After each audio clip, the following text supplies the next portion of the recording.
And people are learning, now we're in the middle of a huge recession, people are learning that finance is not something that exists over there.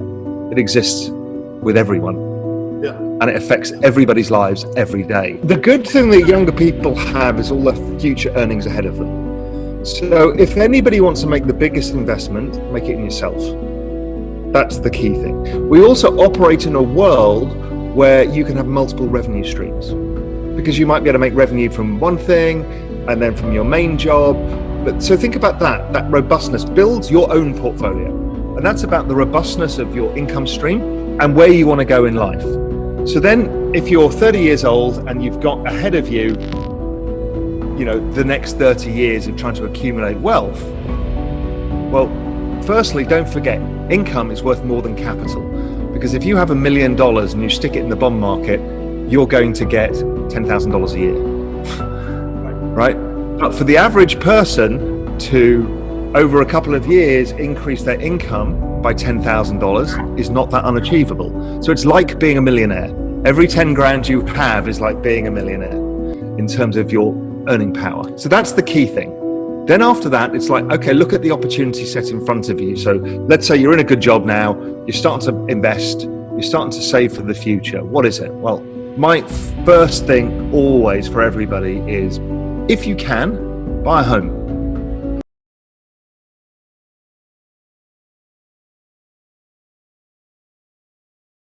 Now that's the problem, because they're expensive in most places, and I'll come on to that in a bit. But if you can, so I was really lucky. Back in 2000, I was living in a fancy apartment in London that I had a mortgage on, etc. And then I had a bonus, and I bought a house in Spain, which wasn't very expensive.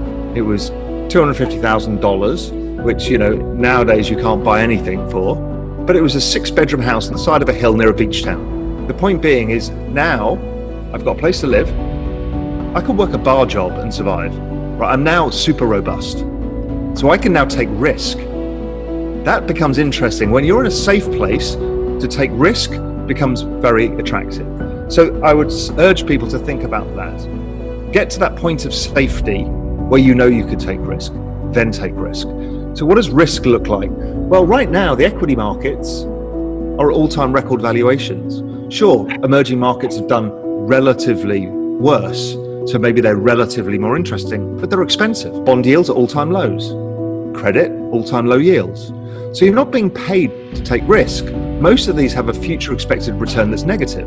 But then there's a whole different world out there, which is the world of a new financial system being built, which is Bitcoin and Ethereum and DeFi and all of this stuff that people are hearing about. And Gen Z and millennials are much more aware of this, because Gen Z particularly have lived in Minecraft and all of these things where tokens and digital assets have value. Right? It's not abnormal. It's abnormal for a baby boomer to think about that, but everybody else is like, yeah, of course it is. Tokens, of course we live with different currencies in different worlds. It's not a problem. So it's a small leap to Bitcoin, which has a future expected value higher than any other asset class in terms of risk reward. Sure, it goes up and down 50, 60, 70% down, but its upside is 10, 50, 100x. So if you're young, you can afford to take that bet, because it can be life-changing. It's the same kind of bet, but better than the baby boomers got in 1980 when they were about 30 years old. Because what did they get? When they were 30 years old, they got a stock market at record low valuations and a bond market with record high yields. You almost have to be an idiot not to make money. Millennials are faced with something much harder, as are Gen Z, because property is expensive too, unless you move. The digital economy, and particularly COVID, has shown that we can move anywhere now. So if you think that you can get a quality of life in Thailand, because you're in Hong Kong, and you say, I'm not going to hang around in Hong Kong any longer, I'm going to go to Thailand, you can easily run a business from Thailand. Okay, so now you've got a quality of life advantage. You can probably buy a house for pretty cheap. Okay, so now you're safe and secure, and now you look at your future potential, well, Bitcoin might be that answer.